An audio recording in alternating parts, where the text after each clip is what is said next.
Welcome to Wild World News.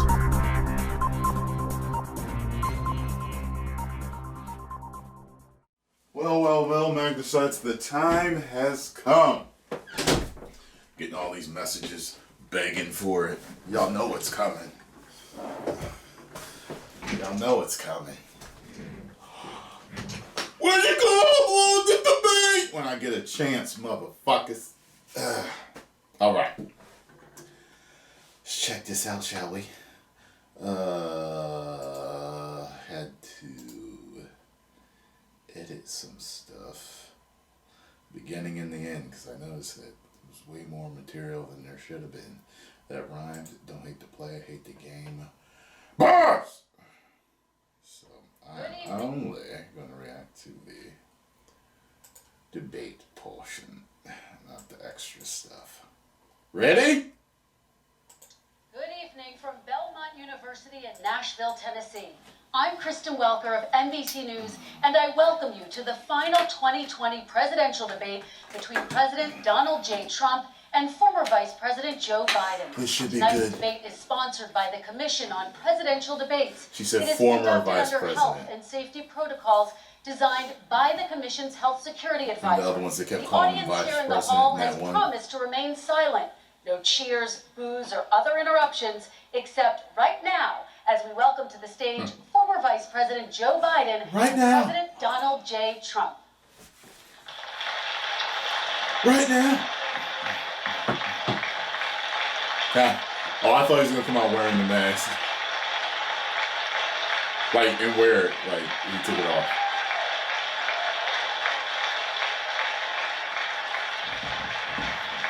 I think he did it on purpose, though. Came out wearing it and taking it off. And I do want to say a very Trump, I don't good think evening it's on at all. to you. This debate will cover 6 major topics. At the beginning of each section, each candidate will have 2 minutes uninterrupted to answer my first question. The debate commission will then turn on their microphone only when it is their turn to answer, and the commission will turn it off exactly when the 2 minutes have expired.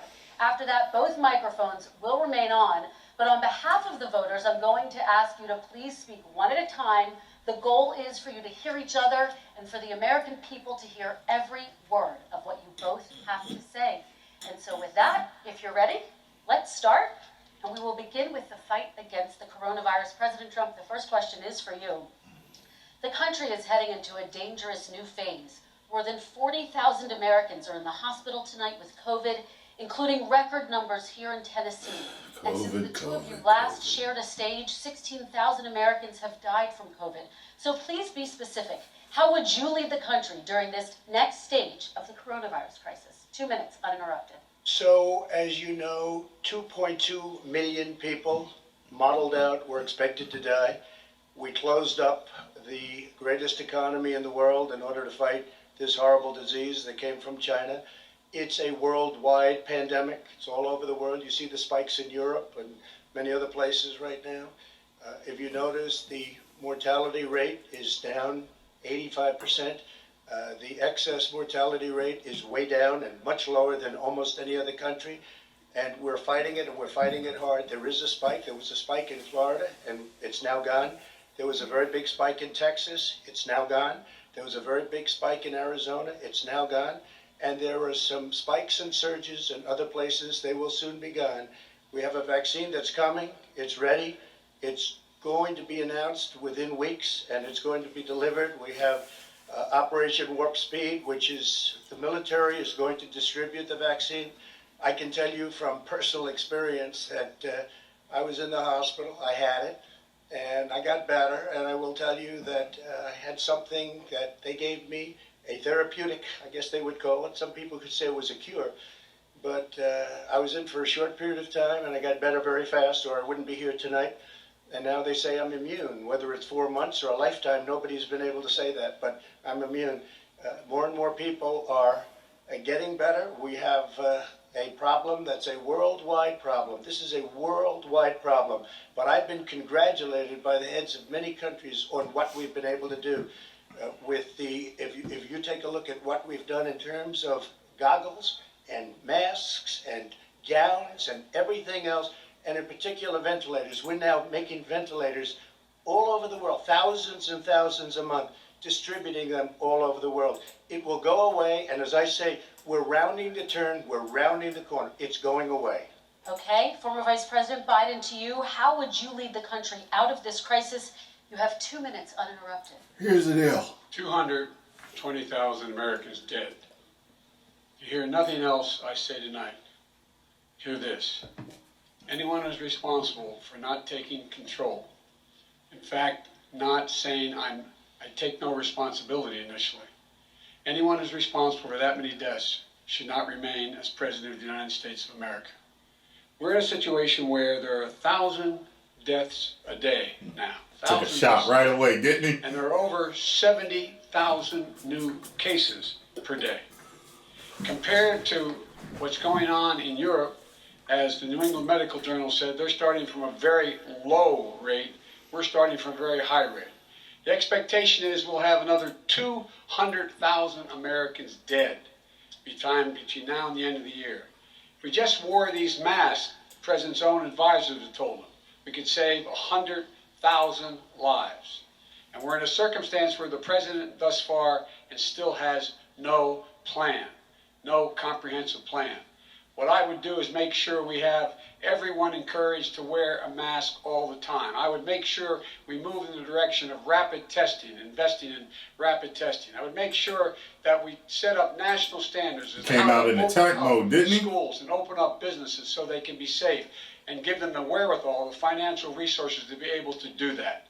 We're in a situation now where the New England Medical Journal, one of the most serious journals in the whole world, said for the first time ever that the way this president has responded to this crisis has been absolutely tragic.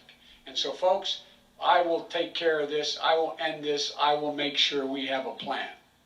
President Trump, I'd like to follow up with you in your comments. You talked about taking a therapeutic. I assume you're referencing Regeneron. You also said a vaccine will be coming within weeks. Yes. Is that a guarantee? No, it's not a guarantee, but it will be by the end of the year. But I think it has a good chance. There are two companies, I think, within a matter of weeks, and it will be distributed very quickly. Can you tell us There which we go. companies? Johnson & Johnson is doing very well. Moderna is doing very well. Pfizer is doing very well, and we have numerous others.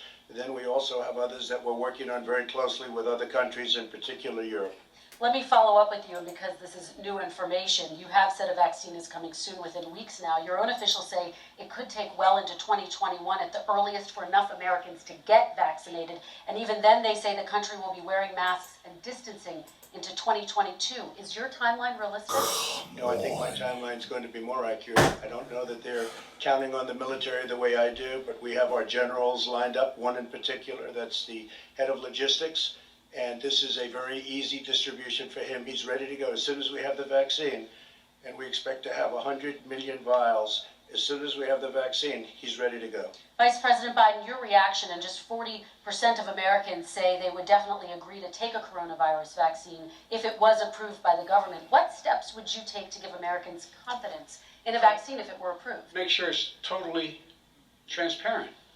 Have the scientists of the world see it, know it, look at it, go through all the processes. And by the way, this is the same fellow who told you this is going to end by Easter last time. This is the same fellow who told you that, don't worry, we're going to end this by the summer. We're about to go into a dark winter, and he has no clear plan, and there's no prospect that there's going to be a vaccine available for the majority of the American people before the middle of next year.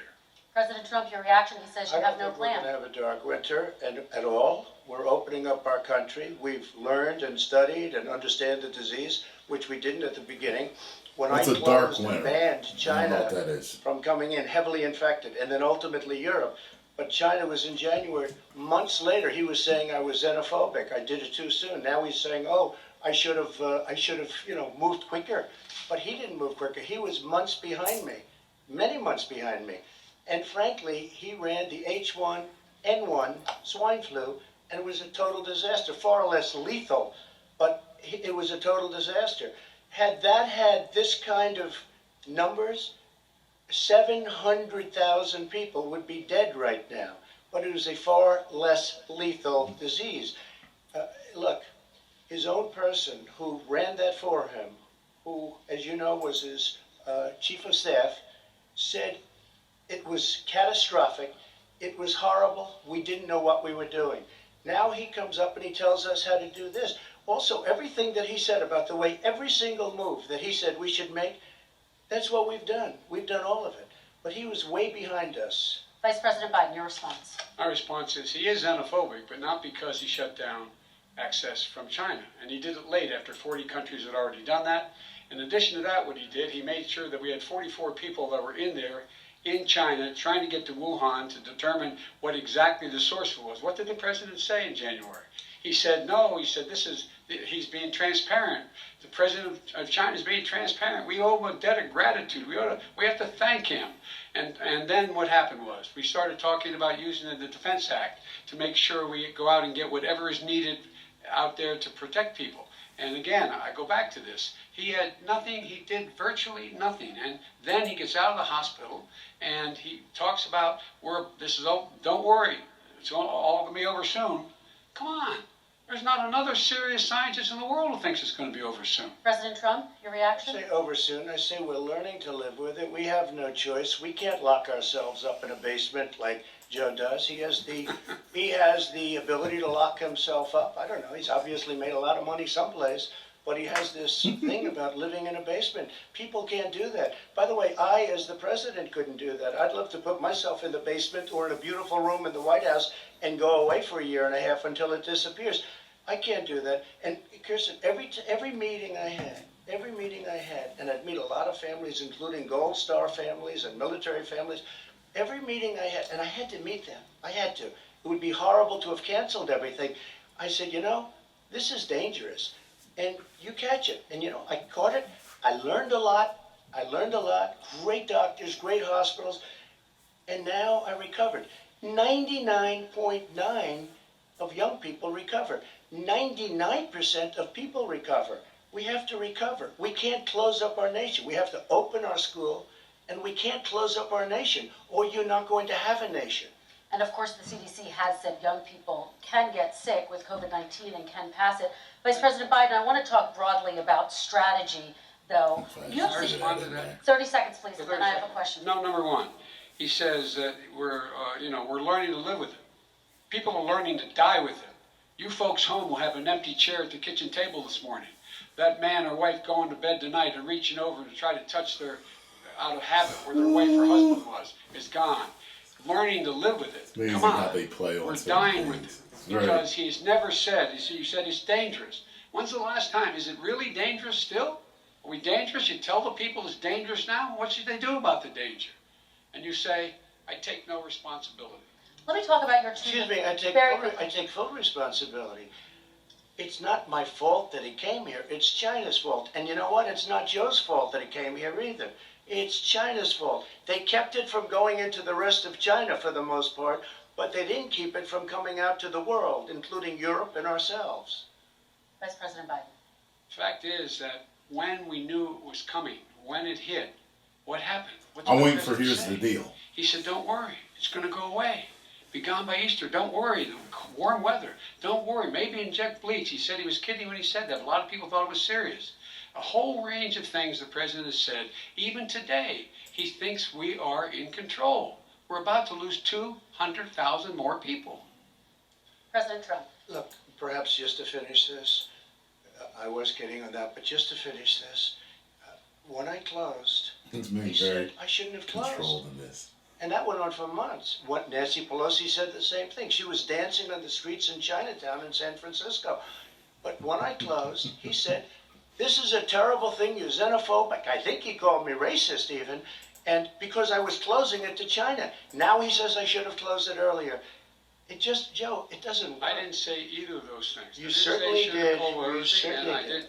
I talked about his xenophobia in a different context. It wasn't about closing the border to Chinese coming to the United States. All right, I want to talk about both of your different strategies to handle He thought I shouldn't have closed the border. Well, that's obvious. Do you want to respond to that quickly, Vice President No. Biden? Okay.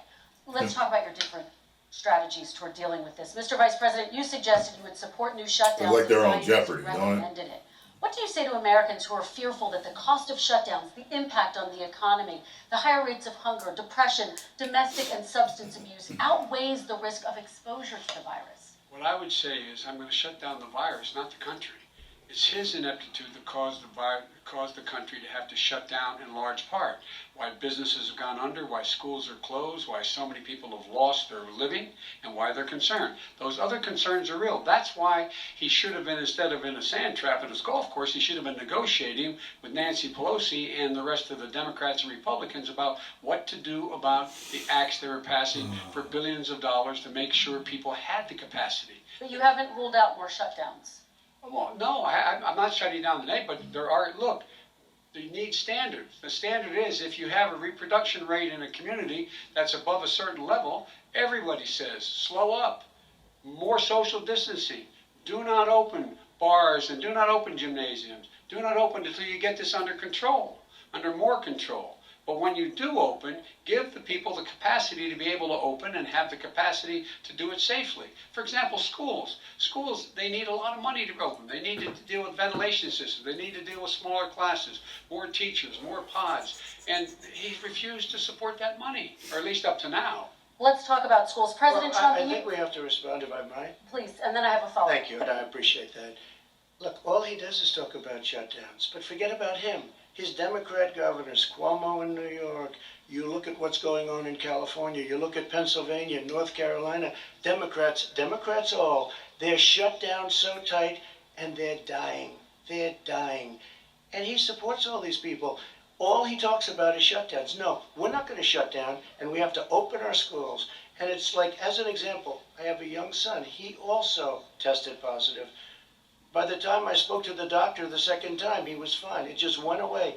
Young people, I guess it's their immune system. Let me follow up with you, President Trump. You've demanded schools open in person and insist they can do it safely. But just yesterday, Boston became the latest city to move its public school system entirely online after a coronavirus spike. What is your message to parents who worry that sending their children to school will endanger not only their kids, but also their teachers and families? I want to open the schools. The transmittal rate to the teachers is very small, but I want to open the schools. We have to open our country. We're not going to have a country.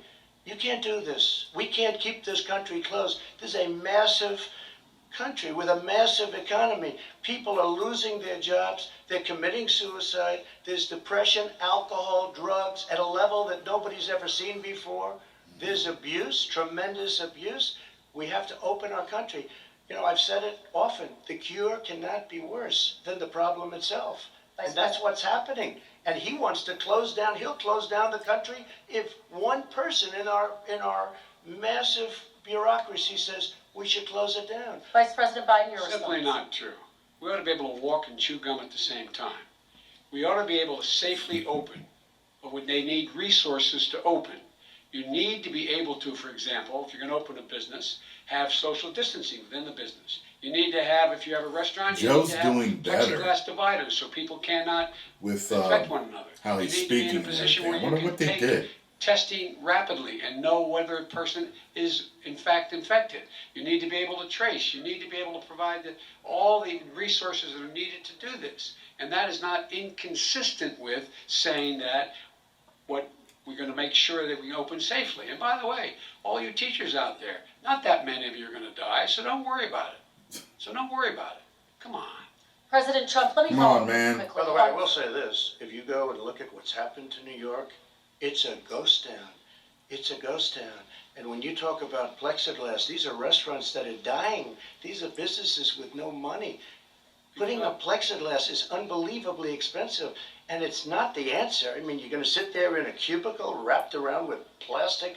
These are businesses that are dying, Joe. You can't do that to people. You just can't. Take a look at New York and what's happened to my wonderful city for so many years. I loved it. It was vibrant. It's dying. Everyone's leaving New York. Take a look Vice at what President New York has done in terms of turning the curve down in terms of the number of people dying. And I don't look at this in terms of the way he does.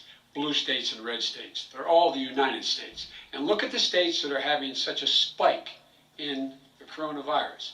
They're the red states. They're the states in the Midwest. They're the states in the upper Midwest. That's where the spike is occurring significantly. But they're all Americans. They're all Americans. And what we have to do is say, wear these masks, number one. Make sure we get the help that the businesses need that has money's already been passed to do that. It's been out there since the beginning of the summer, and nothing's happened.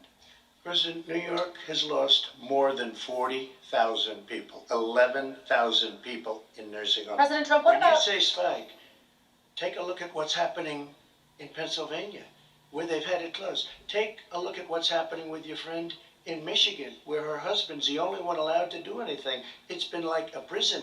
Now it was just ruled unconstitutional. Take a look at North Carolina. They're having spikes, and they've been closed. And they're getting killed financially. We can't let that happen, Joe. You can't let that happen. We have to open up. And we understand the disease. We have to protect our seniors. We have to protect our elderly. We have to protect especially our seniors with heart problems and diabetes problems. And we will protect them. We have the best testing in the world by far. That's why we have so many cases. Let me follow up with you before we move on to our next section. President Trump, this week you called Dr. Anthony Fauci, the nation's best-known infectious disease expert, quote, a disaster. You described him and other medical experts as, quote, idiots. If you're not listening to them, who are you listening to as you fight this? I'm listening to all of them, including Anthony. I get along very well with Anthony. But he did say, don't wear masks. He did say, as you know, this is not going to be a problem. I think he's a Democrat, but that's okay. He said this is not going to be a problem. We are not going to have a problem at all. When Joe says that, I said, Anthony Fauci said, and others, and many others, and I'm not knocking him a lot. Nobody knew. Look, nobody knew what this thing was. Nobody knew where it was coming from, what it was. We've learned a lot. But Anthony said, don't wear masks. Now he wants to wear masks. Anthony also said, if you look back, exact words, here's his exact words. This is no problem. This is going to go away soon. So he's allowed to make mistakes. He happens to be a good person. Vice President Biden, your response quickly, and then we're going to move on to the next section. My response is that think about what the president knew in January and didn't tell the American people. He was told this was a serious virus that spread in the air, and it was much worse than the flu. He went on record and said to one of your colleagues, recorded, that in fact he knew how dangerous it was, but he didn't want to tell us. He didn't want to tell us because he didn't want us to panic. He didn't want us, Americans don't panic. He panicked.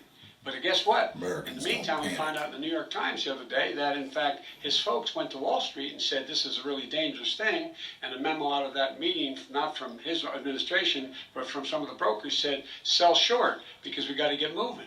It's a dangerous problem. Well, this is I'm going to give you 30 seconds to respond, and then we're going to move on. I don't know. Somebody went to Wall Street. You're the one that takes all the money from Wall Street. I don't take it. I have. You have raised a lot of money, tremendous amounts of money. And every time you raise money, deals are made, Joe. I could raise so much more money as president and as somebody that knows most of those people. I could call the heads of Wall Street, the heads of every company in America. I would blow away every record, but I don't want to do that because it puts me in a bad position. And then you bring up Wall Street. You shouldn't be bringing up Wall Street because you're the one that takes the money from Wall Street, not me. I could blow away your records that, like you wouldn't believe. We don't need money. We have plenty of money. In fact, we beat Hillary Clinton with a tiny fraction of the money that she was able. All right, gentlemen, we're going to move on. Average contribution, $43. All right, we're going to move on to our next section, which is national security. And I do want to start with the security of our elections and some breaking news from overnight. Just last night, top intelligence officials confirmed again that both Russia and Iran are working to influence this election. Both countries have obtained U.S. voter registration information, these officials say, and Iran sent intimidating messages to Florida voters. This question goes to you, Mr. Vice President. What would you do to put an end to this threat? You have 2 minutes uninterrupted. I made it clear, and I ask everyone else to take the pledge. I made it clear that any country, no matter who it is, that interferes in American elections will pay a price. They will pay a price. And it's been overwhelmingly clear this election, I won't even get into the last one, this election, that Russia has been involved, China has been involved to some degree, and now we learn that Iran is involved. They will pay a price if I'm elected. They're interfering with American sovereignty. That's what's going on right now. They're interfering with American sovereignty. And to the best of my knowledge, I don't think the president said anything to Putin about it. I don't think he's stalking them a lot. I don't think he said a word. I don't know why he hadn't said a word to Putin about it.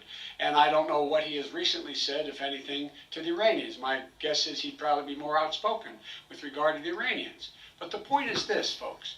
We are in a situation where we have foreign countries trying to interfere in the outcome of our election.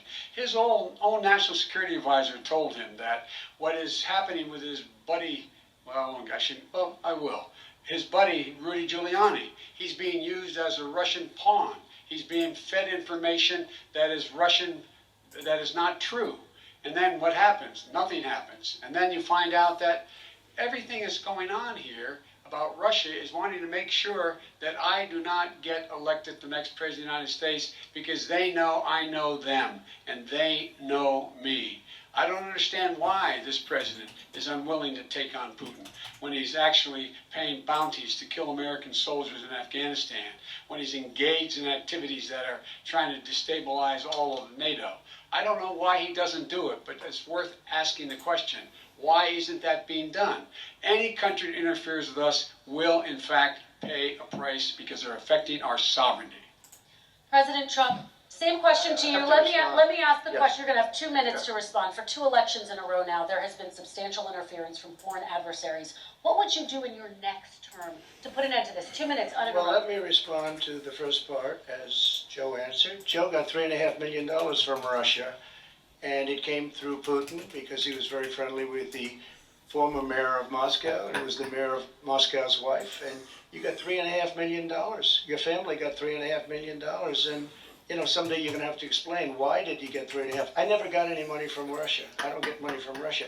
Now, about your thing last night, I knew all about that, and through John Ratcliffe, who was fantastic, DNI, he said the one thing that's common to both of them, they both want you to lose, because there has been nobody tougher to Russia. Between the sanctions, nobody tougher than me on Russia. Between the sanctions, between all of what I've done with NATO, I've got the NATO countries to put up an extra $130 billion, going to $420 billion a year. That's to guard against Russia.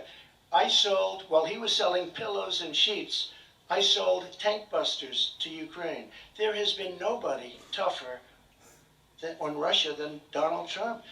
And I'll tell you, they were so bad. They took over the submarine port. You remember that very well. During your term, during you and Barack Obama, they took over a big part of what should have been Ukraine. You handed it to them, but you were getting a lot of money from Russia. They were paying you a lot of money, and they probably still are. But now, with what came out today, it's even worse. All of the emails, the horrible emails of the kind of money that you were raking in, you and your family. And Joe, you were vice president when some of this was happening, and it should have never happened. And I think you owe an explanation to the American people. Why is it? Somebody just had a news conference a little while ago who was essentially supposed to work with you and your family, but what he said was damning. And regardless of me, I think you have to clean it up and talk to the American people. Maybe you can do it right now. Vice President Biden, you may respond in 30 seconds. And then I do want to follow up on the election security. I have not taken a penny from any foreign source ever in my life.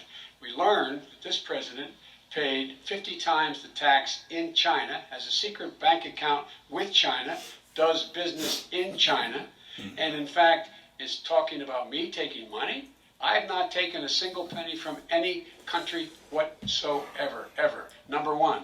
Number two, this is a president, I have released all of my tax returns. 22 years. Go look at them. 22 years of my tax return. There he goes. You have not released a single solitary year of your tax return. What are you hiding? Why are you unwilling? The foreign countries are paying you a lot.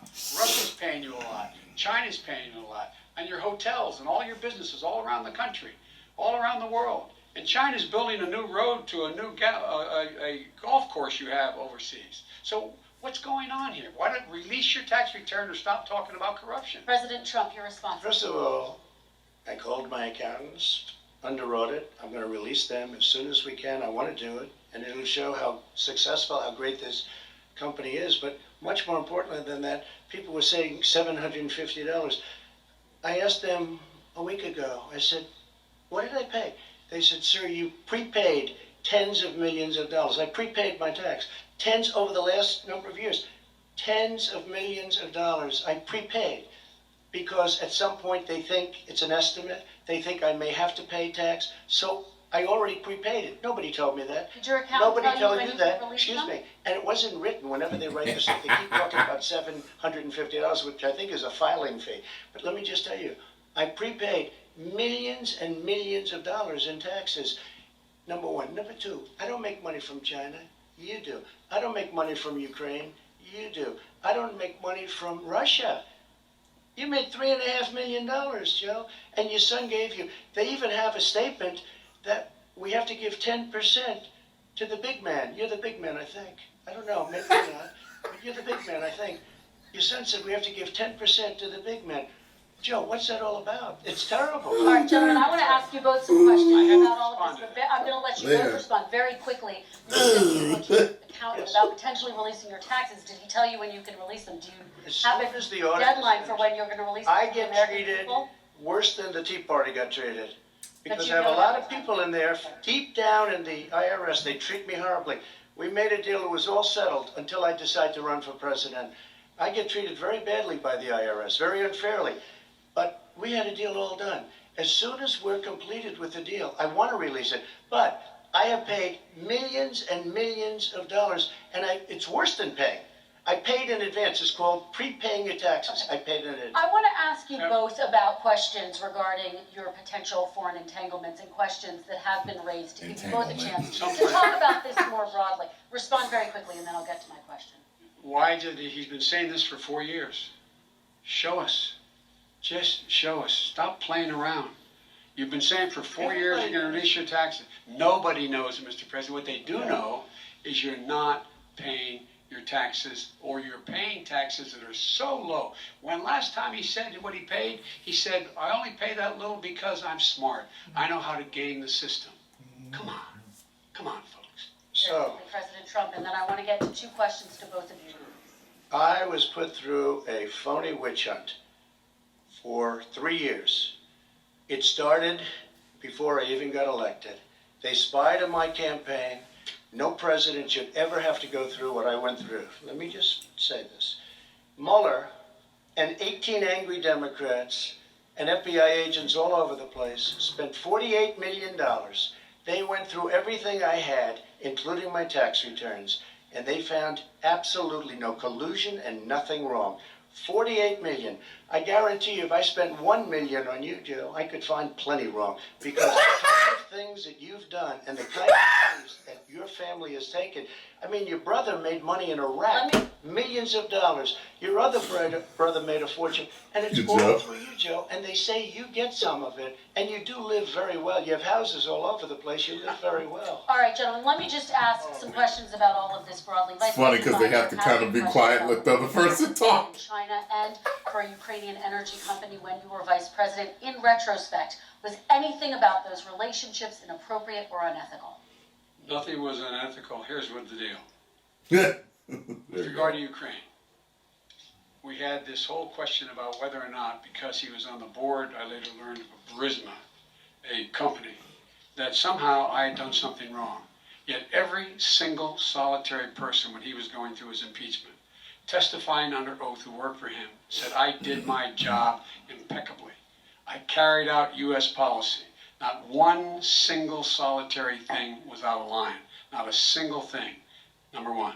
Number two, the guy who got in trouble in Ukraine was this guy trying to bribe the Ukrainian government to say something negative about me, which they would not do and did not do because it never, ever, ever happened.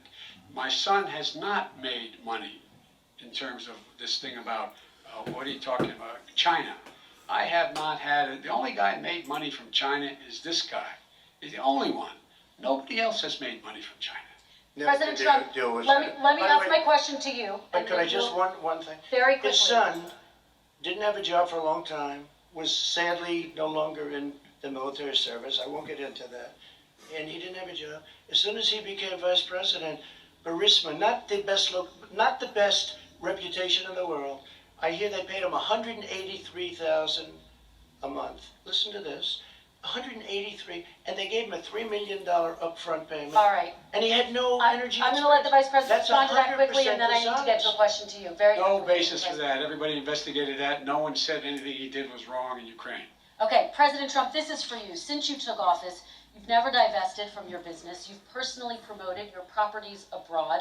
A report this week, which was referenced, does indicate that your company has a bank account in China. So how can voters know that you don't have any foreign conflicts of interest? I have many bank accounts, and they're all listed, and they're all over the place. I mean, I was a businessman doing business. The bank account you're referring to, which is, everybody knows about it, it's listed. The bank account was in 2013. That's what it was. It was open to do. It was closed in 2015, I believe. And then I decided, because I was thinking about doing a deal in China like millions of other people. I was thinking about it, and I decided I'm not going to do it. Didn't like it. I decided not to do it. Had an account open, and I closed it. Okay. Excuse me. Okay. And then, unlike him, where he's vice president and he does business, I then decided to run for president after that. That was before. So I closed it before I even ran for president, let alone became president.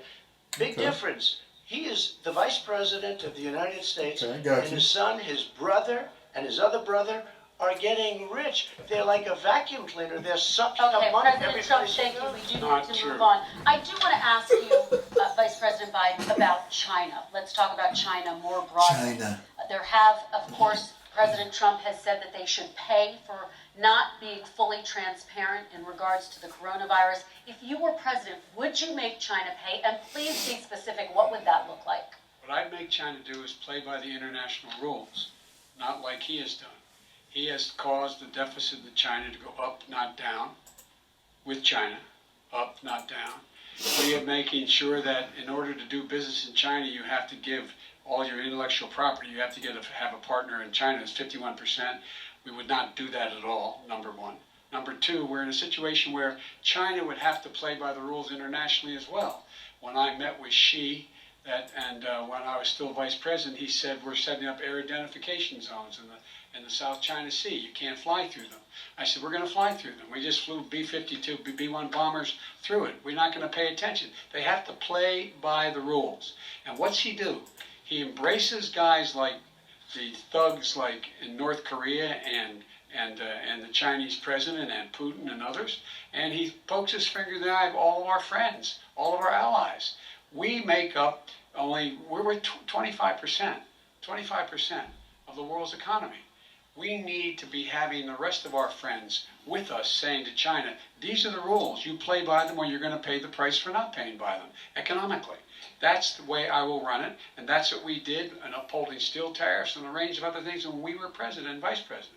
All right, let's talk about North Korea. Excuse me, no, I have to Yes. respond to that. Okay, very quickly, and then Son we're going to move walked on out to with North $1.5 billion Korea. from China to Not manage after true. spending 10 minutes in office and being in Air Force Two, number one. Number two, there's a very strong email talking about your family wanting to make $10 million a year for introductions. President Trump, on China policy True. though, what No, but wait a specifically are minute. you going to do? What specifically are you going to do to make China pay? You said you're going First to of make them all, pay. China is paying. They're paying billions and billions of dollars. I just gave New $28 sanctions? billion. New sanctions? I just gave $28 billion to our farmers. Taxpayers' China, money.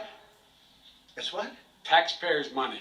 Didn't come from Yeah, China. you know who the taxpayer is. It's called China. China paid $28 billion, and you know what they did to pay it, Joe? They devalued their currency, and they also paid up. And you know who got the money? Our farmers, our great farmers, because they were targeted. You never charged them anything. Also, I charged them 25% on dumped steel because they were killing our steel industry. We were not going to have a steel industry. Okay. And now we have a steel Okay, industry. Vice President Biden, your response, please. Our response is, look, this isn't about, there's a reason why he's bringing up all this malarkey. There's a reason for it. He doesn't want to talk about the substantive issues. It's not about his family and my family. It's about your family. And your family's hurting badly. If you're making less than, if you're a middle-class family, you're getting hurt badly right now. You're sitting at the kitchen table this morning deciding, well, we can't get new tires for the ball because we have to wait another month or so. Or are we going to be able to pay the mortgage? Or who's going to tell her she can't go back to community college? They're the decisions you're making. And the middle-class families like I grew up in Scranton and Claymont, they're in trouble. We should be talking about your families, but that's the last thing he wants to talk about. I want That is a to talk typical about statement. North Korea. Excuse me, just I do one want to turn second, to please. 10 seconds, Mr. President. That's 10 a seconds. typical political statement. Let's get off this China thing, and then he looks, the family, around the table, everything. Just a typical politician when I see that. Let's talk I'm about not North a typical Korea now. politician. Okay, That's why I got elected. Let's Get off the subject of China. Let's talk around, sitting around the table. All right. Come on, Joe, you can do better. We're going to talk about North Korea now. President Trump, you've met with North Korean leader Kim Jong-un 3 times. You've talked about your beautiful letters with him. You've touted the fact that there hasn't been a war or a long-range missile test. And yet North Korea recently rolled out its biggest ever intercontinental ballistic missile and continues to develop its nuclear arsenal. Do you see that as a betrayal of the relationship you No. forged? Just 30 seconds here because we need to get on to the next. So when I met with Barack Obama, we sat in the White House right at the beginning, had a great conversation. It was supposed to be 15 minutes, and it was well over an hour. He said the biggest problem we have with North Korea. He indicated we will be in a war with North Korea. Guess what? It would be a nuclear war, and he does have plenty of nuclear capability. In the meantime, I have a very good relationship with him. Different kind of a guy, but he probably thinks the same thing about me. We have a different kind of a relationship. We have a very good relationship, and there's no war. And you know, about 2 months ago, he broke into a certain area. They said, oh, there's going to be trouble. I said, no, they're not, because he's not going to do that. And I was right. Look, instead of being in a war where millions of people, Seoul, you know, is 25 miles away, millions and millions, 32 million people in Seoul, millions of people would be dead right now. President We Trump, don't have that's a war, 30 and I have a seconds. good Thank you. relationship. Vice President Biden, to you, North Korea conducted 4 nuclear tests under the Obama administration. Why do you think you would be able to rein in this persistent threat? Because I'd make it clear, which we were making clear to China, they had to be part of the deal. Because here's the I made it clear, and as a spokesperson of the administration when I went to China, that they said, why are you moving your missile defense up so close? Why are you moving more forces here? Why are you continuing to do military maneuvers with South Korea? I said, because North Korea is a problem, and we're going to continue to do it so we can control them. We're going to make sure we can control them and make sure they cannot hurt us. And so if you want to do something about it, step up and help. If not, it's going to continue. What has he done? He's legitimized North Korea. He's talked about his good buddy who's a thug, and he talks about how we're better off. And they have much more capable missiles, able to reach U.S. territory much more easily than ever did before. Let me follow up with you, Vice President Biden. You've said you wouldn't meet with Kim Jong-un without preconditions. Are there any conditions under which you would meet with him? On the condition that he would agree that he would be drawing down his nuclear capacity to get the Korean Peninsula should be a nuclear-free zone. All right, let's move on to American Kristen, families. they tried Very to quickly, meet with 10 him. seconds, They President. tried to meet with him. He wouldn't do it. He didn't like Obama. He didn't like him. He wouldn't do it. Okay, I know gotta for give him a fact they chance to tried. respond to that He before we wouldn't move do on. it. You And know that's what? okay. You know what? North Korea, we're not in a war. We have a good relationship. You know, people don't understand. Having a good President relationship Trump, we with have to leaders move of other on, 'cause countries is we a have a lot of questions to get Yes, to. not Your to response. And we had a good relationship with Hitler before he, in fact, invaded Europe, the rest of Europe. Come on. The reason he would not meet with President Obama is because President Obama said, we're going to talk about denuclearization. We're not going to legitimize you, and we're going to continue to put stronger and stronger sanctions on you. That's why he wouldn't meet with us. All right, And let's it didn't move happen. on. Let's Excuse move on me. and talk about He left American me a families. mess, Kristen. President Trump, okay, we do They need to move left on. me a mess. North Korea was a mess. We And need in to fact, move if on you so that remember we the can first get 2 to all or of 3 other months, questions tonight, there was a President very Trump. dangerous period in my first 3 months before we sort of worked things out a little bit. Okay. There was a they left us a mess. And Obama would be, I think, the first to say it was the single biggest problem he thought that our country. Okay, let's move on to American families and the economy. One of the All right. issues that's most important to them is health care, as you both know. Today there was a key vote on a new Supreme Court Justice, Amy Coney Barrett, and health care is at the center of her confirmation fight. Over 20 million Americans get their health insurance through the Affordable Care Act. It's headed to the Supreme Court, and your administration, Mr. President, is advocating for the court to overturn it. If the Supreme Court does overturn that law, those 20 million Americans could lose their health insurance almost overnight. So what would you do if those people have their health insurance taken away? You have 2 minutes uninterrupted. Sure. First of all, I've already done something that nobody thought was possible. Through the legislature, I terminated the individual mandate. That is the worst part of Obamacare, as we call it. The individual mandate where you have to pay a fortune for the privilege of not having to pay for bad health insurance. I terminated. It's gone. Now it's in court because Obamacare is no good. But then I made a decision. Run it as well as you can to my people, great people. Run it as well as you can. I could have gone the other route and made everybody very unhappy. They ran it. Premiums are down. Everything's down. Here's the problem. No matter how well you run it, it's no good. What we'd like to do is terminate it. We have the individual mandate done. I don't know that it's going to work. If we don't win, we will have to run it and we'll have Obamacare, but it'll be better run. But it no longer is Obamacare because without the individual mandate, it's much different. Pre-existing conditions will always stay. What I would like to do is a much better health care, much better, will always protect people with pre-existing. So I'd like to terminate Obamacare, come up with a brand new, beautiful health care. The Democrats will do it because there'll be tremendous pressure on them, and we might even have the House by that time, and I think we're going to win the House, okay? You'll see, but I think we're going to win the House. But come up with a better health care, always protecting people with pre-existing conditions. And one thing very important, we have 180 million people out there that have great private health care. Far more than we're talking about with Obamacare. Joe Biden is going to terminate all of those policies. These are people that love their health care, people that have been successful, middle-income people, been successful. They have 180 million plans, 180 million people, families, under what he wants to do, which will basically be socialized medicine. He won't even have a choice. They want to terminate 180 million plans. We have done an incredible job with health care. And we're going to do even better. Okay, Vice President Biden, yes, They cut his mic. your health care plan calls for building on Obamacare. So my question is, what is your plan if the law is ruled unconstitutional by the Supreme Court? You have 2 minutes uninterrupted. What I'm going to do is pass Obamacare with a public option, become Biden care. The public option is an option that says that if you in fact do not have the wherewithal to be, if you qualify for Medicaid and you do not have the wherewithal in your state to get Medicaid, you automatically are enrolled, providing competition for insurance companies. That's what's going to happen. Secondly, we're going to make sure we reduce the premiums and reduce drug prices by making sure that there's competition that doesn't exist now by allowing Medicare to negotiate drug prices with the insurance companies. Thirdly, the idea that I want to eliminate private insurance, the reason why I had such a fight with 20 candidates for the nomination was I support private insurance. That's why I did not one single person with private insurance would lose their insurance under my plan, nor did they under Obamacare. They did not lose their insurance unless they chose they wanted to go to something else. Lastly, we're going to make sure we're in a situation that we actually protect pre-existing. There's no way he can protect pre-existing conditions. None. Zero. You can't do it in the ether. He's been talking about this for a long time.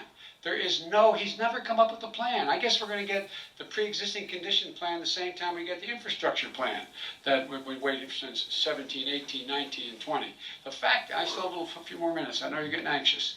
The fact is that he's already cost the American people, because of his terrible handling of the COVID virus and economic spillover, 10 million people have lost their private insurance. And he wants to take away 22 million more people who have it under Obamacare, and over 110 million people with pre-existing conditions. And all the people from COVID are going to have pre-existing conditions. What are they going to do?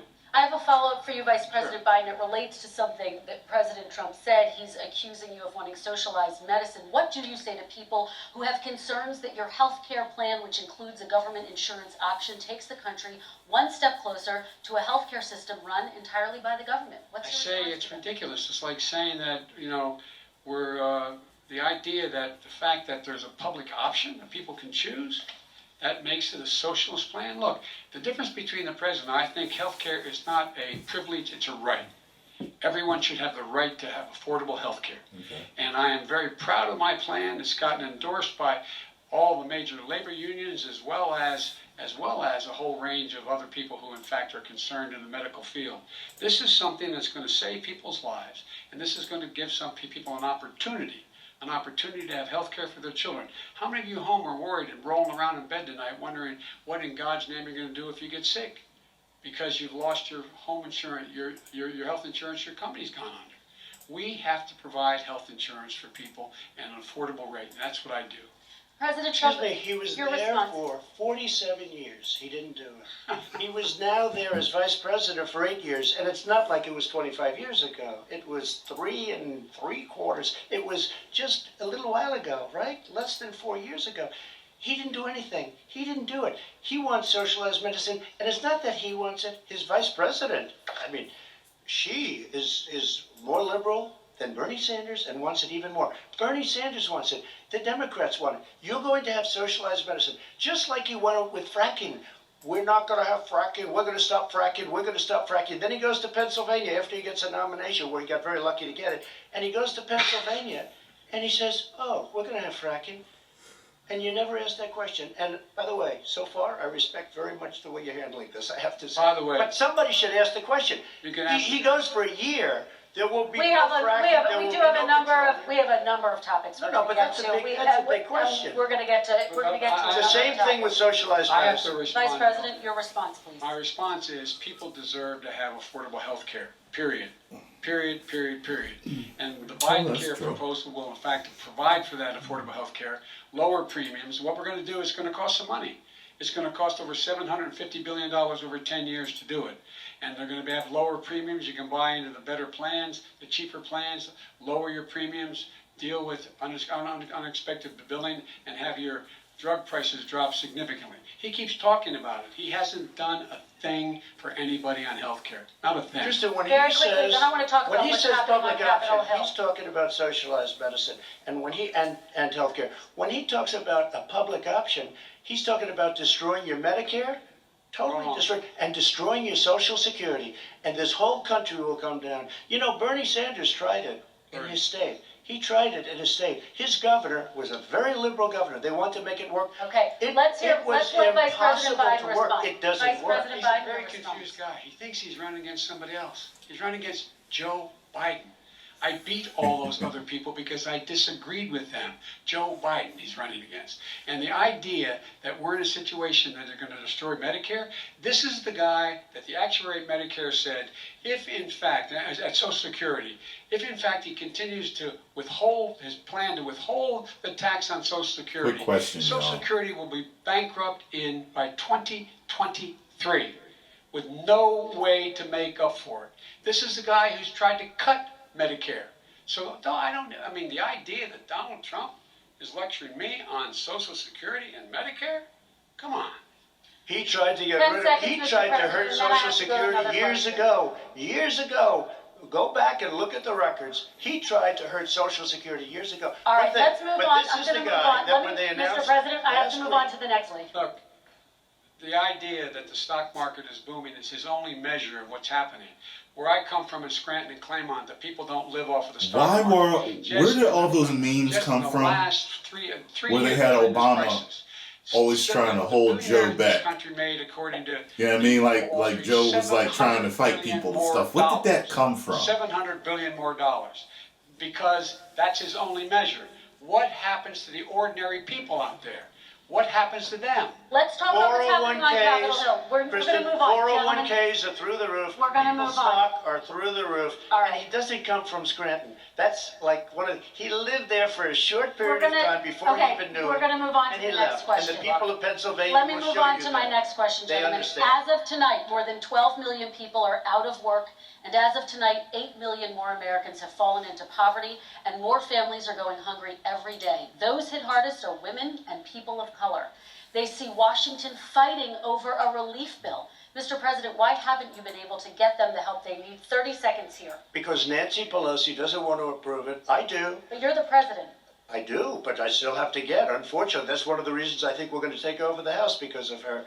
Nancy Pelosi doesn't want to approve anything because she'd love to have some victories on a date called November 3rd. Nancy Pelosi does not want to approve it. We are ready, willing, and able to do something. Don't forget, we've already approved 3 plans, and it's gone through, including the Democrats, in all fairness.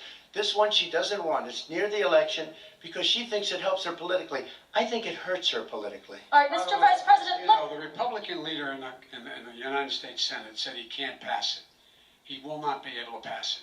He does not have Republican votes. Why ain't he talking to his Republican friends? Let me follow up with you, Vice President we made a Biden, deal, the because Republicans let me will ask pass it. Vice President Biden a question. You are the leader of the Democratic Party. Why have you not pushed the Democrats to get a deal for the American people? Well, I have, and they have pushed it. Look, they passed this act all the way back in the beginning of the summer. This is like it's not new. It's been out there. This HEROES Act has been sitting there. And look at what's happening. When I was in charge of the Recovery Act with $800 billion, I was able to get $145 billion to local communities that have to balance their budgets, the states that have to balance their budgets, and then have to fire firefighters, teachers, first responders, law enforcement officers, so they can keep their cities and counties running. He will not support that. They have not done a thing for them. And Mitch McConnell said, let them go bankrupt. Let them go bankrupt. Come on. What's the matter The with these bill that guys? was passed in the House was a bailout of badly run, high crime, Democrat, all run by Democrats, cities and states. It was a way of getting a lot of money, billions and billions of dollars to these kids. It was also a way of getting a lot of money from our people's pockets to people that come into our country illegally. We were going to take care of everything for them. And what that does, and I'd love to do that, I'd love to help them, but what that does, everybody all over the world will start pouring into our country. We can't do it. This was a way of taking care of them. This was a way of spending on things that had nothing to do with COVID, as per your question. But it was really a big bailout for badly run Democrat cities and states. All right, By the I way, want if to. I get elected, I'm running as a proud Democrat, but I'm going to be an American president. I don't see red states and blue states. What I see is American, United States. And folks, every single state out there finds themselves in trouble. They're going to start laying off, whether they're red or blue, cops, firefighters, first responders, because teachers, because they have to balance their budget. And the founders were smart. They allowed the federal government to deficit spend to compensate for the United States of America. I want to talk about the minimum wage, gentlemen. Mr. Vice President, we are talking a lot about struggling small businesses and business owners these days. Do you think this is the right time to ask them to raise the minimum wage? You, of course, support a $15 federal minimum wage. I do, because I think one of the things we're going to have to do is we're going to have to bail them out too. We should be bailing them out now, those small businesses. You got 1 in 6 of them going under. They're not going to be able to make it back. They passed a package that allows us to be able to call PPP. Money is supposed to go to help them do everything from organize how they can deal with their businesses being open safely. Schools, how they can make classrooms smaller, how they can hire more teachers, how they can put ventilation systems in. They need the help. The businesses as well as the schools need the help. But these guys will not help them. It's not giving them any of the money. We are going to move on to One immigration, thing very but I quickly, want he to said get we your have to help our reaction. small businesses by raising the minimum wage. That's not helping. I think it should be a state option. Alabama is different than New York. New York is different from Vermont. Every state is different. It should be a state option. You said very We have recently. to help. It's very important. We have to help our small businesses. You How said- are you helping your small businesses when you're forcing wages? What's going to happen, and what's been proven to happen, is when you do that, these small businesses fire many of their employees. You said Not very true, recently you would by the way. consider raising the federal Say minimum it. wage to $15 Say an it. hour. You said recently you would consider raising the federal minimum wage to What I $15 an hour. Is really that like, still the case? and I would consider it to an extent, but In a what I second really like, administration? in a second administration, but not to a level that's going to put all these businesses out of business. It should be a state option. Look, I've lived in different places. I know different places. They're all different. Some places, $15 is not so bad. In other places, other states, $15 would be Okay, President ruinous. Trump, thank you. Quick No response, one Vice President should Biden. work 2 jobs, 1 job, be below poverty. People are making $6, $7, $8 an hour. These first responders, we all clap for as they come down the street because they've allowed us to make it. What's happening? They deserve a minimum wage of $15. Anything below that puts you below the poverty level. And there is no evidence that when you raise the minimum wage, businesses go out of business. That is simply not true. We're going to talk about Also, immigration. We're going to talk about immigration now, gentlemen. and we're going to talk about families within this context. Mr. President, your administration separated children from their parents at the border, at least 4,000 kids. You've since reversed your zero-tolerance policy, but the United States can't locate the parents of more than 500 children. So how will these families ever be reunited? Children are brought here by coyotes and lots of bad people, cartels, and they're brought here, and they used to use them to get into our country. We now have as strong a border as we've ever had. We're over 400 miles of brand new wall. You see the numbers, and we let people in, but they have to come in legally, and they come in through But merit. how will you reunite these kids with their families, Let me just tell you, Mr. they President? built cages. You know, they used to say, I built the cages, and then they had a picture in a certain newspaper, and it was a picture of these horrible cages, and they said, look at these cages, President Trump built them, and then it was determined they were built in 2014. That was him. Do you have They a built plan to cages. reunite the kids? Yes, we're working on it we're trying very hard. But a lot of these kids come out without the parents. They come over through cartels and through coyotes and through gangs. Vice President Biden, let me bring you into this Coyotes? conversation. Quick response and then another Someone question. explain that to me. 500 plus kids came with parents. They separated them at the border to make it a disincentive to come to begin with. They real tough. We're really strong. And guess what? They cannot, it's not coyotes didn't bring them over. Their parents were with them. They got separated from their parents. And it makes us a laughing stock and violates every notion of who we are as a nation. Let me ask you a follow-up Kristen, question. they did it. We changed the policy. Your response they to did that? It. We We changed. did not They built the separate cages. They- Who built the cages, Joe? Let's talk about what Who we're built the talking about. cages, Let's Joe? talk about what we're talking about. What happened? Parents were ripped, their kids were ripped from their arms and separated. And now they cannot find over 500 sets of those parents, and those kids are alone. Wow. Nowhere to go.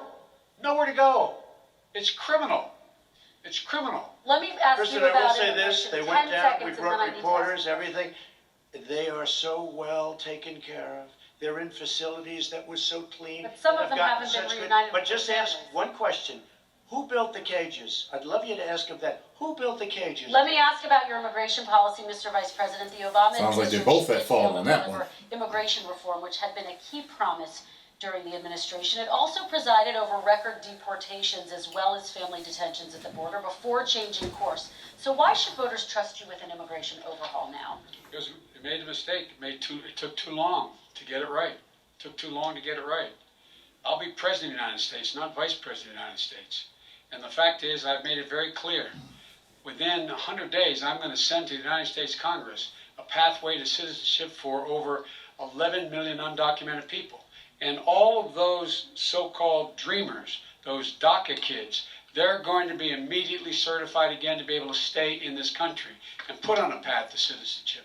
The idea that they are being sent home by this guy and they want to do that is they go into a country they've never seen before. I can imagine you're 5 years old, your parents are taking you across the Rio Grande River and it's illegal. And you say, oh no, Mom, leave me here. I'm not going to go with you. They've been here. Many of them are model citizens. Over 20,000 of them are first responders out there taking care of people during this crisis. We owe them. We owe them. I've never understood the Kristen, he whole had 8 years illegal to do what immigration he said thing he was going to do. And I in that. changed, without having a specific, we got rid of catch and release. We got rid of a lot of horrible things that they put Is in it really and that hard they to lived come with. over here But he had legally? 8 years he was vice Like, president. I know some immigrants. He did nothing. It didn't except seem like it build was a hard cages process. to keep children in. So why do Vice so President Biden, your many response. people Catch and flood in release, from you know what he's Mexico talking and stuff? about Is there? it hard to come In from fact, you Mexico had to here? Like, I don't. family came across. They were arrested. You turn on They, this in light. fact, were given a date to show up for their hearing. They were released. And guess what? They showed up for a hearing. This is the first president in the history of the United States of America that anybody seeking asylum has to do it in another country. That's never happened before in America. That's never happened before in America. You come to the United States and you make your case that I seek asylum based on the following premise: why I deserve it under American law. They're sitting in squalor on the other side of the river. President Trump, your response, So 30 important. seconds, and then we'll move It on. just shows that he has no understanding of immigration or the laws. Catch and release is a disaster. A murderer would come in, a rapist would come in, a very bad person would come in, we would take their name, we have to release them into our country, and then you say they come back. Less than 1% of the people come back. We have to send ICE out and Border Patrol out to find them. We would say, come back in 2 years, 3 years, we're going to give you a court case. You need Perry Mason. We're going to give you a court case. When you say they come back, they don't come back, Joe. Yeah. They never come back. Only the really, I hate to say this, but those with the lowest IQ, they might come back. Okay, But they're President very, Trump, let's very give few. Vice President Biden a chance to respond, and then we're going to move on to the You next don't know the section. law, Joe. Vice President Biden, your response. Know the law, what he's telling you is simply not true. Well, check it out. They don't come back. Check it out. All right, let's move But on we don't have to to the worry about next it because they section. terminated it, so we don't have to worry about Let's it move anymore. on to the next And you have section. 525 kids not knowing where in God's name they're going to be and lost their parents. Go ahead. All right, let's talk about our next section, which is race in America. And I want to talk about the way Black and brown Americans experience race in this country. Part of that experience is something called the talk. It happens regardless of class and income. Parents who feel they have no choice but to prepare their children for the chance that they could be targeted, including by the police, for no reason other than the color of their skin. Mr. Vice President, in the next 2 minutes, I want you to speak directly to these families. Do you understand why these parents fear for their children? I do. You know, my daughter is a social worker, and she's written a lot about this. She has a graduate degree from the University of Pennsylvania in social work. And you know, one of the reasons why I ended up working on the east side of Wilmington, Delaware, which is 90% African American, was to learn more about what was going on. I never had to tell my daughter, if she's pulled over, make sure she puts, for a traffic stop, put both hands on top of the wheel and don't reach for the glove box because someone may shoot you. But a black parent, no matter how wealthy or how poor they are, has to teach their child, when you're walking down the street, don't have a hoodie on when you go across the street. Making sure that you, in fact, if you get pulled over, yes, yes, sir, no, sir, hands on top of the wheel, because you are, in fact, the victim, whether you're a person making $300,000 a year person or someone who's on food stamps. The fact of the matter is, there is institutional racism in America. And we have always said, we've never lived up to it, that we hold these truths to be self-evident. All men and women are created equal. But guess what? We have never, ever lived up to it. But we've always constantly been moving the needle further and further to inclusion, not exclusion. This is the first president to come along and says, that's the end of that. We're not going to do that anymore. We have to provide for economic opportunity, better education, better health care, better access to schooling, better access to opportunity to borrow money to start businesses. All the things we can do, and I've laid out a clear plan as to how to do those things, just to give people a shot. It's about accumulating the ability to have wealth as well as it is to be free from violence. President Trump, same question to you, and let me remind you of the question. I would like you to speak directly to these families. Do you understand why these parents fear for their children? Yes, I do. And again, he's been in government 47 years. He never did a thing except in 1994 when he did such harm to the black community. And they were called, and he called them super predators. And he said that. He said it, super predators. And they kept never lived that down. 1994, your crime bill, the super predators. Nobody has done more for the black community than Donald Trump.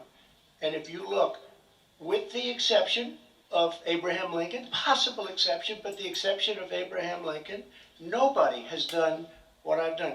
Criminal justice reform, Obama and Joe didn't do it. I don't even think they tried because they had no chance at doing it. They might have wanted to do it, but if you had to see the arms I had to twist to get that done, it was not a pretty picture. And everybody knows it, including some very liberal people that cried in my office. They cried in the Oval Office. 2 weeks later, they're out saying, gee, we have to defeat him. Criminal justice reform, prison reform, opportunity zones with Tim Scott, a great senator from South Carolina, He came in with this incredible idea for opportunity zones. It's one of the most successful programs. I've People read are before talking that about it. Abraham Lincoln Tremendous said investment is being made. Biggest beneficiary, the black and Hispanic something to the communities. effect And then of, if historically I didn't have to black release the colleges slaves and universities. to After win this 3 years war of or coming to the whatever, office, accomplish some of those whatever guys goal, were great. then They I came wouldn't. into the office and they said, I said, what are you doing? After 3 years, I said, why do you keep coming back? Because we have no funding. I said, you don't have to come back every year. We have to come back. Because President Obama would never give them long-term funding, and I did. 10-year long-term funding, and I gave them more money than they asked for because they said, I think you need more. And I said, the only bad part about this is I may never see you again because I got very friendly with them, and they like me and I like them. But I saved it. Colleges and universities. Okay, and we're going to talk about both of your What is records, that but your again? Something response wrong to with the that, mic? Vice My Are they response to cutting that it? is I never ever said what he accused me of saying. The fact of the matter is, in 2000 though, after the crime bill had been in the law for a while, this is the guy who said, the problem with the crime bill, there's not enough people in jail. There's not enough people in jail. And go on my website, get the quote, the date when he said it. Not enough people. He talked about marauding gangs, young gangs, and the people who are going to maraud our cities. This is a guy who in the Central Park Five innocent black kids, he continued to push for making sure that they got the death penalty. None of them were guilty of the crimes they were suggested. Look, and talk about granted, he did in fact let 20 people, he commuted 20 people's sentences. We commuted over 1,000 people's sentences. Over 1,000. The very law he's talking about is a law that, in fact, initiated by Barack Obama. And secondly, we're in a situation Check here out where these videos here. See if the they said federal what they prison said. system was reduced by 38,000 people under our administration. And one of these things we should be doing, there should be no minimum mandatories in the law. That's why I'm offering $20 billion to states to change their state laws to eliminate minimum mandatories and set up drug courts. No one should be going to jail because they have a drug problem. They should be going to rehabilitation, not to jail. We should fundamentally change the system, and that's what I'm going to do. But why didn't he do it 4 years ago? Why didn't you do that 4 years ago, even less than that? Why didn't you do it? You were vice president. You keep talking about all these things you're going to do, and you're going to do this. But Why you were didn't you there do it just 4 a short years time ago? ago, Like- and you guys did nothing. We did. You know, Joe, I ran because of you. I ran because of Barack Obama, because you did a poor job. If I thought you did a good job, I would have never run. I would have never run. I ran because of you. I'm looking at you now. You're a politician. I ran because of you. All right, Vice President Biden, your response to that, and then I do have some questions for both of you. Well, I tell you what, I hope he does look at me, because what's happening here is, you know who I am, you know who he is, you know his character, you know my character, you know our reputations for honor and telling the truth. I am anxious to have this race. I am anxious to see this take place. I am Okay, I'll be done character in like of 20 countries minutes. on the ballot. Our So if you're characters gonna on the go, ballot. but if Look at us not- closely. Let me ask some Maybe follow-up. we can go Please together or something. respond, and then we're going to have stuff follow-up. is true about Russia, Ukraine, China, other countries, Iraq. If this is true, then he's a corrupt politician. All right. So don't give me the stuff about how you're this innocent baby. Joe, they're calling you a corrupt politician. Nobody- Take a look President at the Trump, I laptop want to from stay hell. on the issue Excuse of me, race. We're take a talking look at about the the issue. laptop from hell. President Trump, we're Nobody- talking about race right now, and I do want to stay on the issue of race. President Trump, And I you've have to just... respond to that. Please. Because look, Very there quickly. are 50 former national intelligence folks who said that what he's accusing me of is a Russian plan. They have said that this has all the five former heads of the CIA, both parties, say what he's saying is a bunch of garbage. Nobody believes it except his and his good friend Rudy Giuliani. You mean the laptop is now another Russia hoax? And You that's gotta be- exactly what. Is this that's where you're exactly what. This is told. where he's going. The All right. laptop is Russia, Yeah. Gentlemen, Russia. I want to stay on the issue of race. You okay? have to be kidding. Here Mr. we go President. again with Russia. I'm going to continue on the issue of race. Mr. President, you've described the Black Lives Matter movement as a symbol of hate. You've shared a video of a man chanting white power to millions of your supporters. You've said that black professional athletes exercising their First Amendment rights should be fired. What do you say to Americans who say that kind of language from a president is contributing to a climate of hate and racial strife? Well, you have to understand, the first time I ever heard of Black Lives Matter, they were chanting, "Pigs in a blanket," talking about police. Pigs, pigs, talking about our police. Pigs in a blanket, fry them like bacon. I said, that's a horrible thing. And they were marching down the street. And that was my first glimpse of Black Lives Matter. I thought it was a terrible thing. As far as my relationships with all people, I think I have great relationships with all people. I am the least racist person in this room. Well, what do you say to Americans who are concerned by that rhetoric? I don't know. I don't know what to say. I got criminal justice reform done and prison reform and opportunity zones. I took care of black colleges and universities. I don't know what to say. They can say anything. I mean, they can say anything. It makes me sad because I am the least racist person. I can't even see the audience because it's so dark. But I don't care who's in the audience. I'm the least racist person in this room. Okay, Vice President Biden, let me ask you very quickly, and then I have a follow-up question for you. Abraham Lincoln here is one of the most racist presidents we've had in modern history. He pours fuel on every single racist fire. Every single one. So Started Abraham off Lincoln his here. campaign coming down the escalator saying he's going to get rid of those Mexican rapists. He's banned Muslims because they're Muslims. He has moved around and made everything worse across the board. He says about the poor boys, last time we were on stage here, he said, I told them to stand down and stand ready. Come on. This guy is a dog whistle about as big as a foghorn. President Trump, I'm going to give you 10 seconds to respond, and then I have a follow-up. You made a reference to Abraham Lincoln. Where did that come in? I mean, You said where you're did Abraham that, No, Lincoln. where did that? No. You said- I said not since Abraham Lincoln has anybody done what I've done for the black community. And I'm I saying- didn't say I'm Abraham Lincoln. I said not since Abraham Lincoln has anybody done what I've done for the black community. Now, you have done nothing other than the crime bill, which put Oh, God. thousands of black men Oh, God. mostly in jail. All right, let me You know what? ask They Vice remember it President because if you look Biden at Oh, what's Taylor. Oh, God, he get me with that one again. hated them. about Throwing that one at me. Take a look at what's happening out there. Vice President Biden, let me give you a chance to respond within this context. Crime bill that you supported in the 80s and 90s contributed to the incarceration of tens of thousands of young black men who had small amounts of drugs in their possession. They are sons, they are brothers, they're fathers, they're uncles, whose families are still to this day, some of them suffering the consequences. So speak to those families. Why should they vote for you? One of the things is that As soon as it's over, as As soon as this is over, I got something to 100%, tell y'all, all by the 100 way. senators I got something to voted for say. a bill on drugs and how to deal with drugs. It was a mistake. I've been trying to change the sense and particularly the portion on cocaine. That's why I've been arguing that, in fact, we should not send anyone to jail for a pure drug offense. They should be going into treatment across the board. That's what we should be spending money on. That's why I set up drug courts, which were never funded by our Republican friends. They should not be going to jail for a drug or an alcohol problem. They should be going into treatment. Treatment. That's what we've been trying to do. That's what I'm going to get done because I think maybe the American people have now seen that, in fact, it was a mistake to pass those laws related to the drug. But they were not in the crime bill.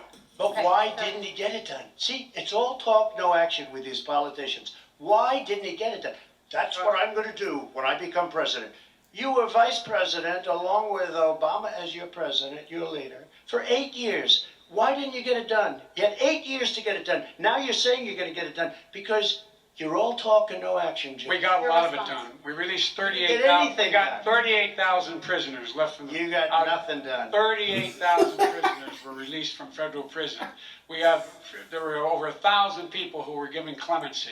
In fact, we're the ones that put in the legislation saying we could look at pattern and practice of police departments and what they were doing, how they were conducting themselves. I could go on, but we began the process. We lost an election.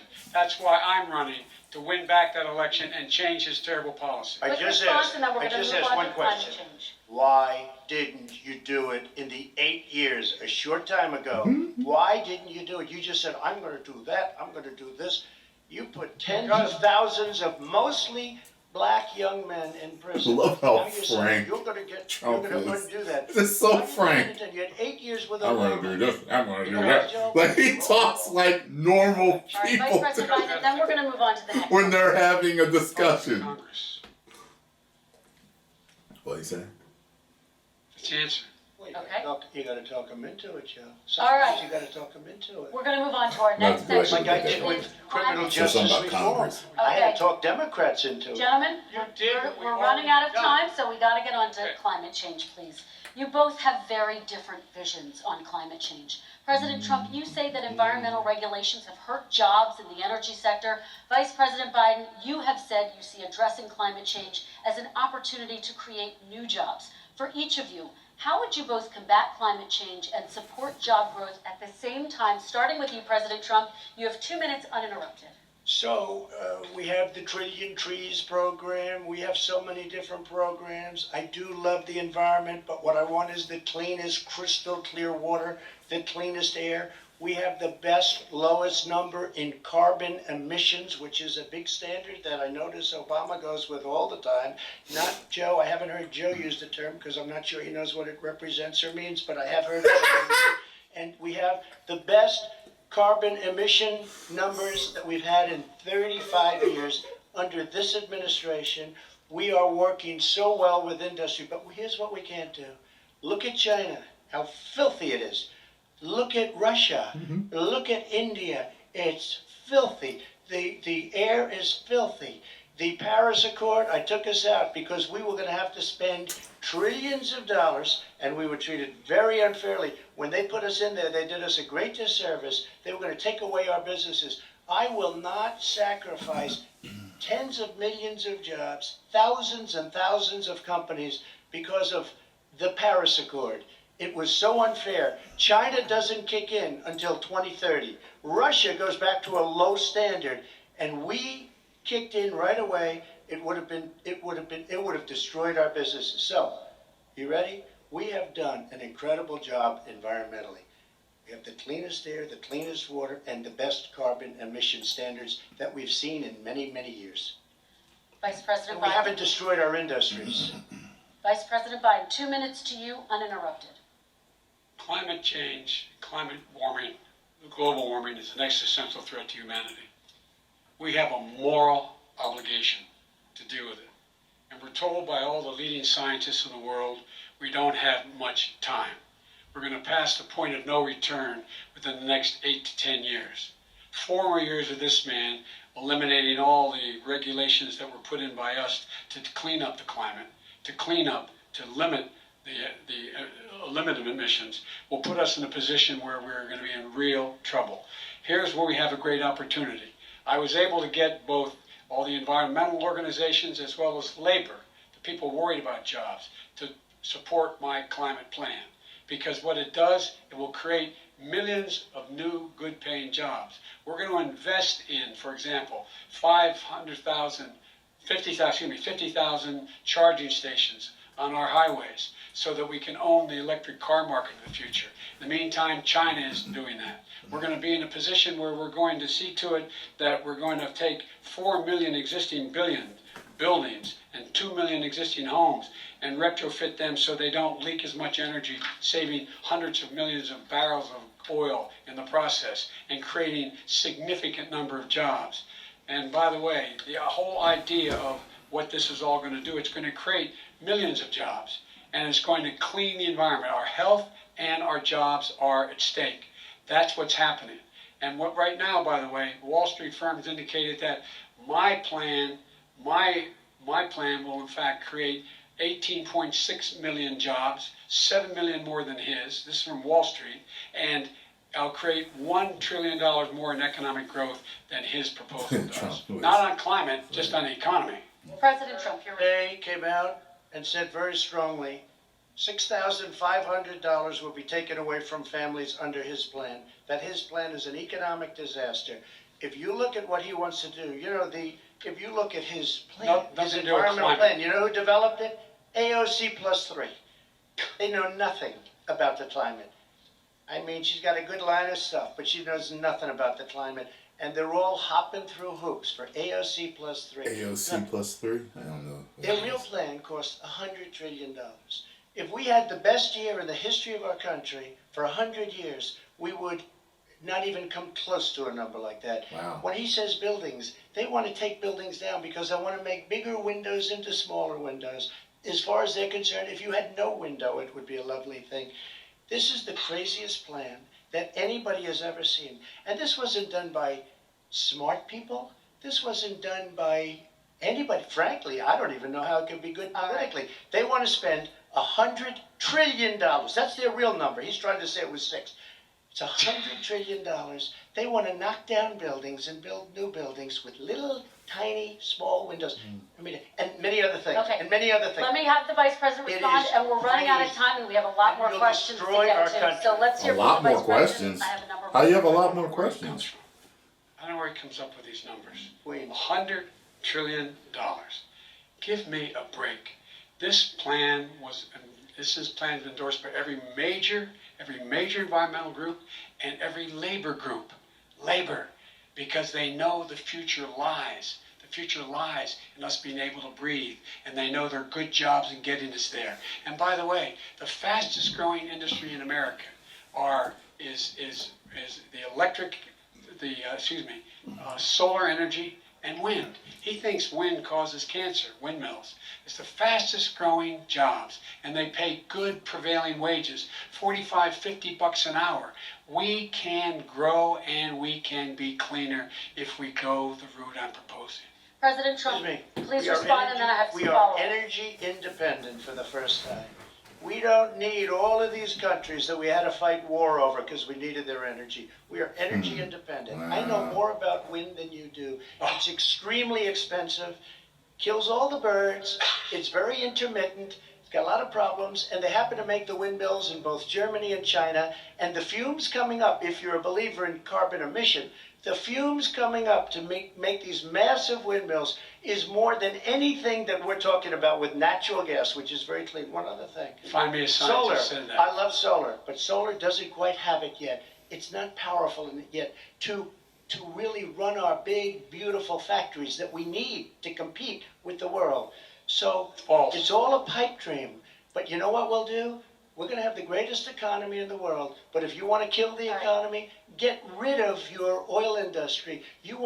And what about fracking? All right, Now we have to let me ask allow about Vice President I Biden to have respond. never said I oppose fracking. You said it on tape. I did. Show the tape. Put it on your website. I'll put it on. Put it on the website. The fact of the matter is Show he's the list. flat lying.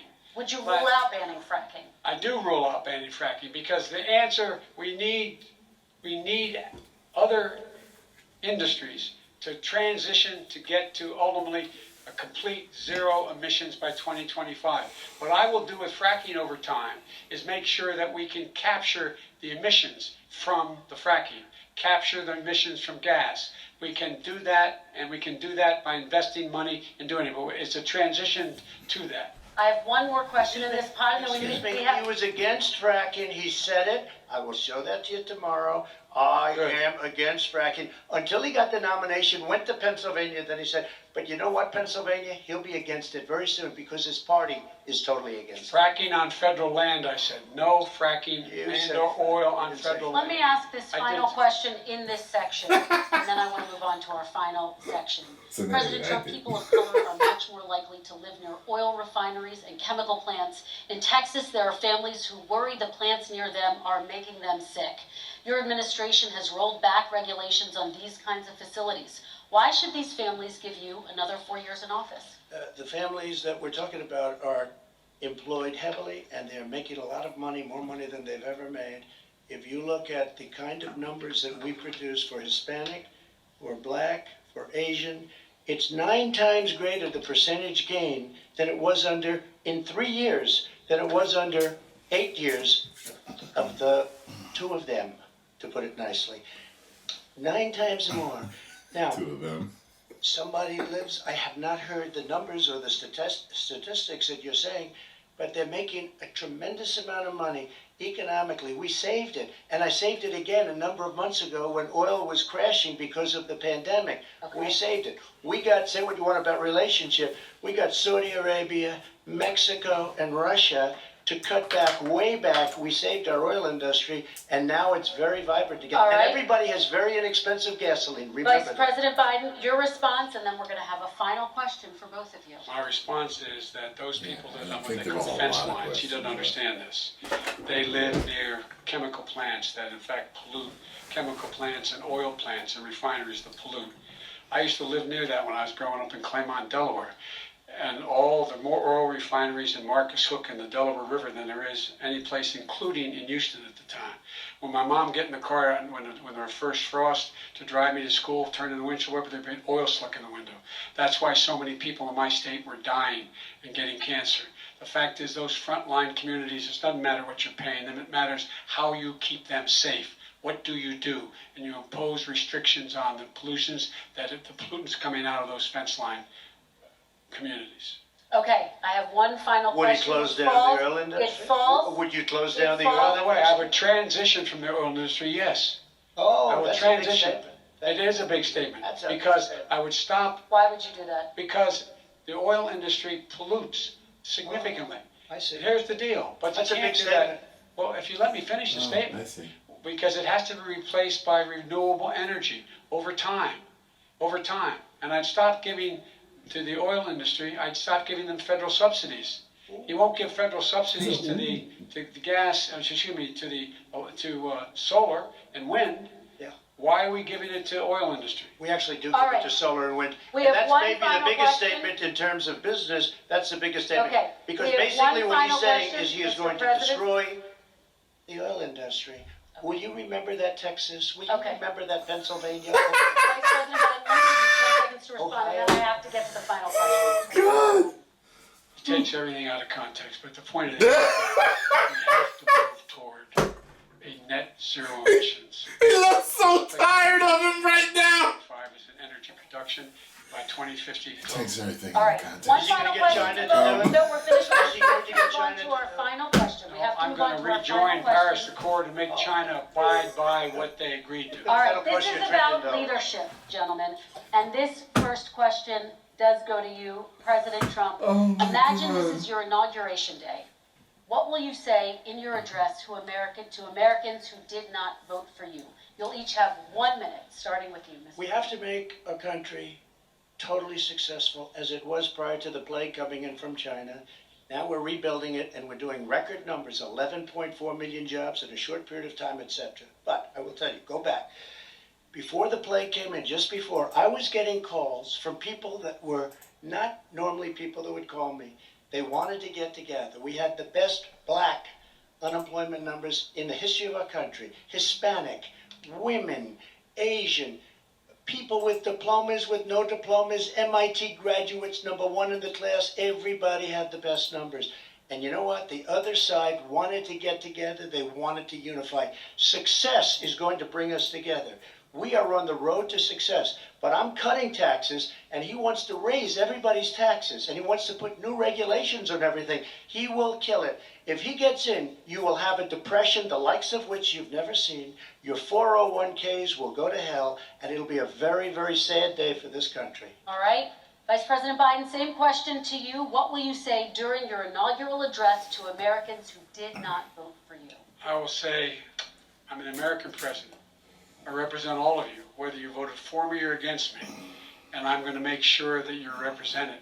I'm going to give you hope. We're going to move. We're going to choose science over fiction. We're going to choose hope over fear. We're going to choose to move forward because we have enormous opportunities to make things better. We can grow this economy. We can deal with the systemic racism. And at the same time, we can make sure that our economy is being run and moved and motivated by clean energy, creating millions of new jobs. And that's the fact. That's what we're going to do. And I'm going to say, as I said at the beginning, what is on the ballot here is the character of this country. Decency, honor, respect, treating people with dignity, making sure that everyone has an even chance. And I'm going to make sure you get that. You haven't been getting it the last 4 years.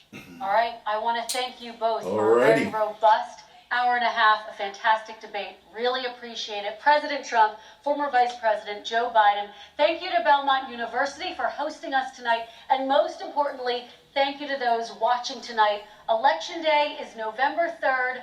Don't forget to vote. Thank you, everyone, and have a great night. I enjoyed this one. Very, very much so. So, the thing that I had to say is that, you know, a lot of you, not a lot of you, some of you, were like, Tyrone's MAGA. Tyrone, why don't you just come out and say you're Republican? Tyrone, why don't you just come out and just say you're conservative? Listen, I am neutral. Even though I know that, you know, some of my views, at least things that I've spoken on, lean toward, you know, Republican and conservative and stuff like that. But I choose to stay neutral for a few specific reasons. I think that politics is a very, very dirty game. And I prefer not to be involved in it. I think there's a lot of lying, and I don't think that I can trust it as a whole. There's certain things that I look into, and I'm actually going to start looking more into local politics and certain things that have to do with my immediate area and state and stuff like that. But I just think it's a really corrupt and dirty game. I do, you know, and I believe there are a lot of good people in it. And some of them may or may not be our past and future presidents. But I think there's a lot of dirt too. I think there's a lot of convolution and fanatic people also. Convoluted and fanatic people on both sides. To where it's almost religious fanaticism on both sides, the left and the right. And even people that are independent or neutral with some of the things that they believe. It's just, to me, it's too much venom and vinegar in it. And I'd rather stand back and watch the show. Okay? There it is. I will not be voting. I will not be registering to vote.